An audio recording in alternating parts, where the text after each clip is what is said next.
kurung lengkung mempunyai 4.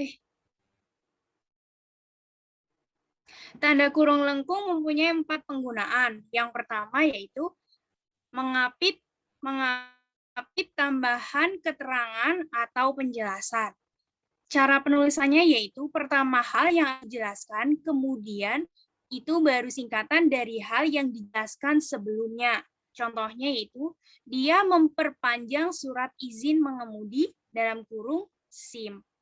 Contoh yang kedua, warga baru itu belum memiliki KTP dalam kurung kartu tanda penduduk. Penggunaan tanda kurung lengkung yang kedua yaitu mengapit keterangan atau penjelasan yang bukan bagian utama kalimat.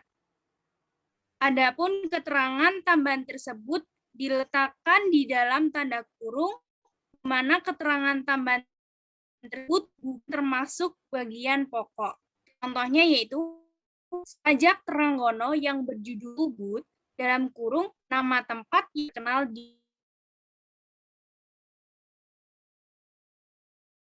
Bali. Itu pada 1092.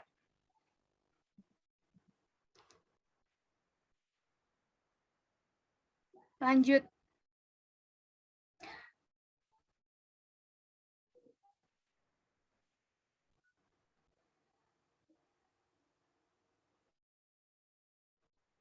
Oke. Penggunaan tanda kurung lengkung yang ketiga yaitu mengapit huruf atau kata yang keberadaannya di dalam teks dapat dimunculkan atau dihilangkan. Jika pada suatu teks terdapat keberadaan huruf ataupun kata yang bisa dihilangkan, maka tanda kurung tersebut bisa digunakan untuk menuliskannya. Contohnya yaitu dia berangkat ke kantor selalu menaiki bus Transjakarta. Tanpa menggunakan kata bus juga sudah mengerti bahwa Transjakarta itu termasuk kendaraan umum berupa bus. Penggunaan tanda kurung lengkung yang keempat yaitu mengapit huruf atau angka yang digunakan sebagai penanda pemerincian. Memiliki fungsi untuk mengapit huruf atau angka yang menjelaskan rincian yang telah tersusun. Contohnya yaitu faktor produksi menyangkut A, bahan baku, B, biaya produksi, dan C, tenaga kerja. Lanjut. Penggunaan tanda kurung siku, seperti pada slide berikut. 1. Untuk mengapit huruf, kata, atau kelompok kata sebagai koreksi atau tambahan atas kesalahan atau kekurangan di dalam. Contohnya, yang pertama, aku benar-benar minta atas kesalahan yang kuperbuat. Ya, pembenarannya adalah aku benar-benar minta maaf atas kesalahan yang kuperbuat.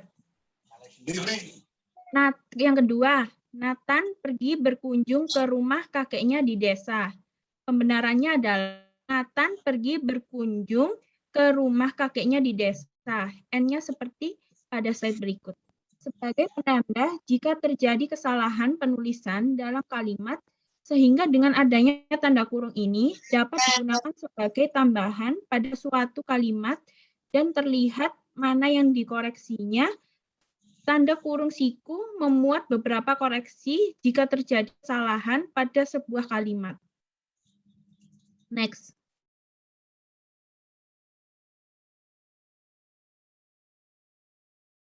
Next. Kedua, untuk mengapit ketaran dalam kalimat penjelas yang terdapat dalam tanda kurung, digunakan sebagai pengapit suatu keterangan pada kalimat penjelas di mana telah ada pada sebuah tanda kurung lengkung, untuk lebih mempermudah pengertian Anda. Contohnya, yang pertama, persamaan kedua proses itu dalam kurung perbedaan diperbicarakan di dalam bab 2, lihat halaman 35 sampai 38. Tutup kurung perlu dibentangkan. Yang kedua, pembahasan mengenai percabangan telah dibahas pada bab sebelumnya. Dalam kurung pembahasan percabangan, lihat halaman 76, tutup kurung. Next.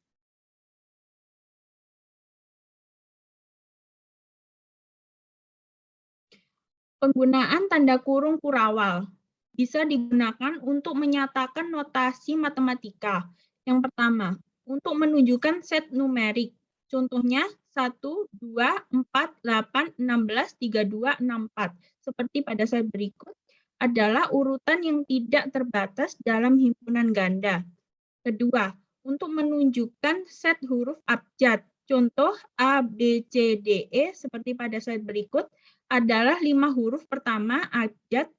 Yang ketiga, satu set pilihan yang sama. Contohnya, pilih warna Anda merah, biru, kuning seperti pada slide berikut.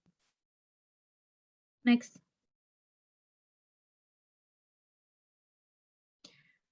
Penggunaan tanda kurung sudut. Dalam formal seperti pada slide berikut, dalam formal kurung sudut sangat jarang digunakan, namun dalam informal writing itu boleh digunakan. Contohnya untuk menulis format URL, web, atau alamat email, contohnya admin@monolog.com, seperti pada slide berikut. Next. Sekian dari kami selaku narasumber. Mohon maaf bila ada kesalahan. Wassalamualaikum warahmatullahi wabarakatuh. Oke, terima kasih untuk narasumber atas materinya yang sangat bermanfaat. Nah, sekarang adalah sesi pertanyaan. Untuk yang belum paham terkait materi bisa ditanyakan melalui presennya, teman-teman. Silakan.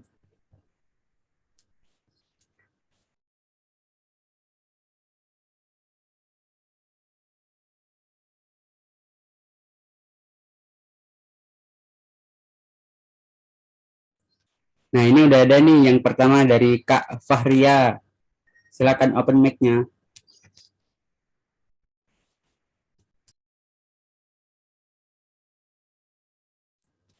Oke, baik, saya bacakan pertanyaannya. Apakah di dalam tanda kurung harus menggunakan huruf kapital? Oke, untuk narasumber silakan dijawab. Terima kasih.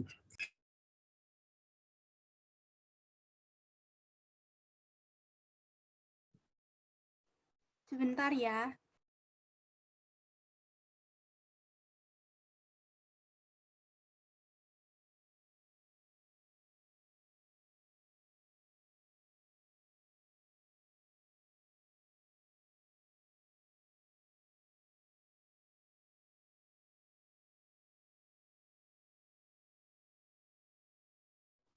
Baik, saya izin menjawab tentang pertanyaannya Kak Fahria ya.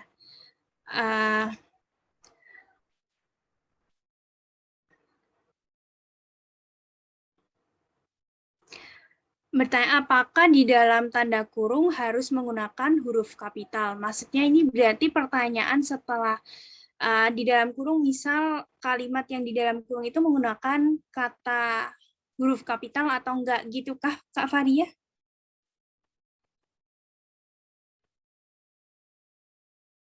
Baik, saya izin menjawab ya. Sebentar. Oke. Penggunaan huruf kapital di dalam tanda kurung tergantung apa kalimat yang di dalam kurungnya tersebut.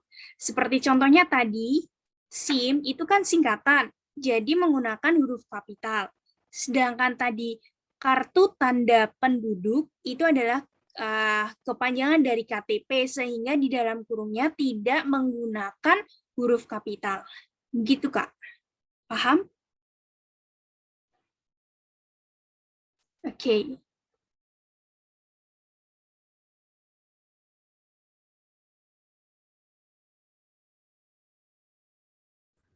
Oke, selanjutnya adalah kuis. Seperti yang udah dibahas di awal, kita bakal adain kuis nih teman-teman. Jadi stay tune terus ya. Jangan kemana-mana, karena kuis kali ini bakal cepet-cepetan. Jadi jangan sampai ketinggalan ya teman-teman. Pastinya ada hadiahnya juga loh. Oke, untuk pertanyaan yang pertama, sudah siap semua belum teman-teman? Kalau udah siap, boleh dong kasih reaction, jempol atau apa gitu. Oke, terima kasih. Untuk pertanyaan yang pertama, tanda kurung terbagi menjadi 4 jenis, yaitu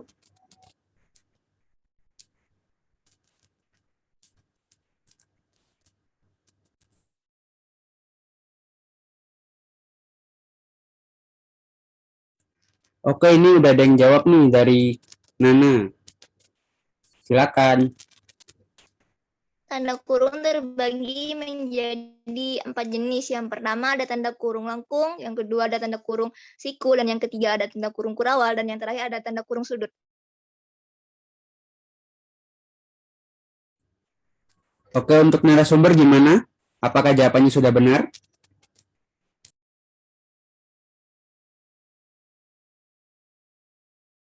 Ya, benar. Tanda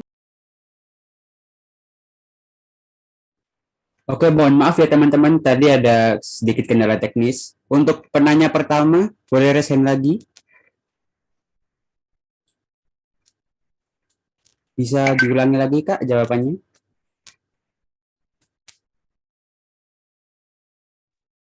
Halo, apakah suara saya sudah terdengar? Ya, Kak, sudah. Tadi saya jawab pertanyaan yang pertama itu ya? Ya. Jawabannya adalah yang pertama itu tanda kurung lengkung, kedua itu tanda kurung siku, yang ketiga adalah tanda kurung kurawal, dan yang terakhir adalah tanda kurung sudut. Oke, bisa di-share screen PPT-nya tentang tanda kurung. Terima kasih.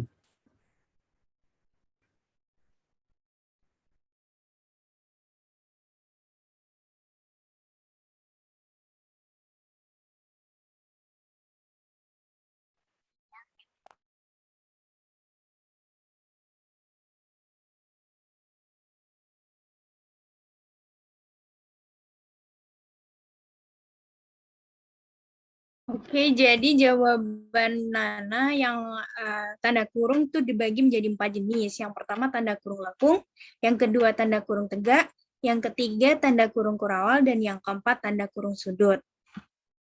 Jadi jawabannya benar ya.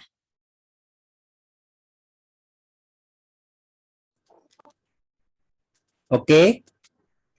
Untuk sebelumnya yang belum lower hand, silakan lower hand ya. Terima kasih.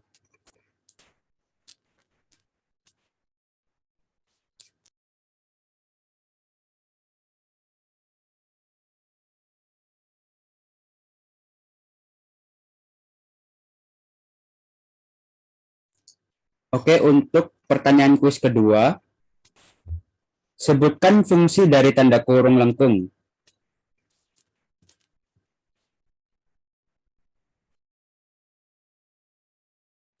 Oke, ini udah ada yang resen nih, Maulana Al-Hafiz. Boleh dong nyalakan on mic. Oke, Kak. Izin menjawab ya, Kak. Silakan. Penggunaan tanda kurung lengkung itu kalau nggak salah ada 4, Kak. Yang pertama, pengampit tambahan keterangan atau penjelasan. Terus next yang kedua, pengampit keterangan atau penjelasan yang bukan bagian utama kalimat. Yang ketiga, mengampit huruf atau angka, Kak. Mengampit huruf atau angka yang digunakan untuk sebagai penanda perincian. Terus yang terakhir apa tadi ya? Terakhir, mengapit huruf atau kata yang di dalam teksnya itu ada dapat dimunculkan atau dihilangkan. Begitu mungkin.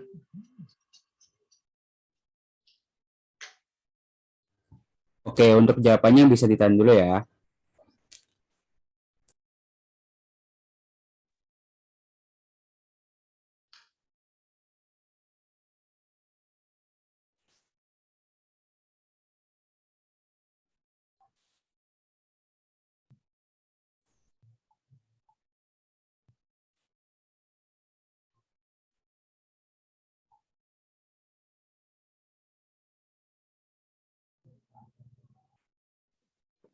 Penggunaan tanda kurung lengkung. Mengapit, pertama, mengapit tambahan keterangan atau penjelasan. Kedua, mengapit keterangan atau penjelasan yang bukan bagian utama kalimat. Yang ketiga, next. Mengapit huruf atau kata yang keberadaannya di dalam teks dapat dimunculkan atau dihilangkan. Keempat, mengapit huruf atau angka yang digunakan sebagai penanda pemerincian. Jawabannya benar ya. Terima kasih, Kak. Oke. Oke, terima kasih sudah menjawab. Nah, kita udah mau ke pertanyaan yang terakhir nih teman-teman. Oke, untuk pertanyaan yang terakhir, berikan satu contoh penggunaan tanda kurung. Yang tahu boleh present ya.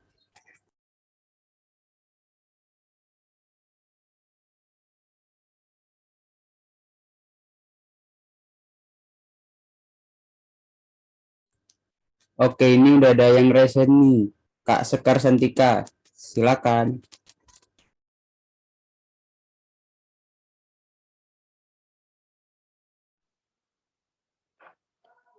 Dari contoh kalimat ya, Kak?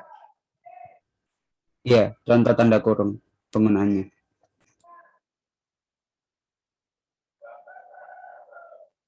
Contoh tanda kurung, misalkan warga baru itu belum memiliki KTP atau kartu tanda penduduk. Sebelum kartu tanda penduduk, dikasih tanda kurung dulu.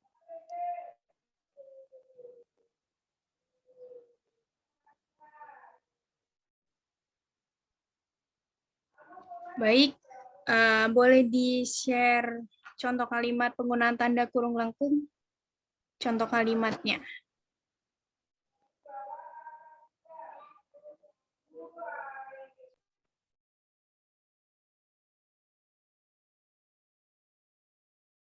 Yang sebelumnya. Sebelumnya.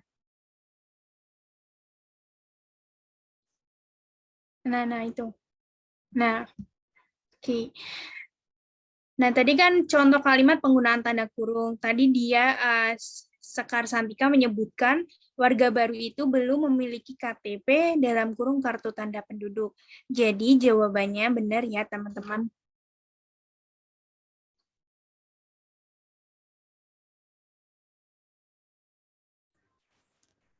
Oke, kita udah dapat nih 3 pemenang dari 3 kuis tersebut. Oke, jadi sebelum kita mengakhiri webinar kali ini, alangkah baiknya kita juga berdoa ya teman-teman, agar ilmu yang kita dapat juga bermanfaat. Berdoa menurut agama dan kepercayaan masing-masing. Berdoa dimulai.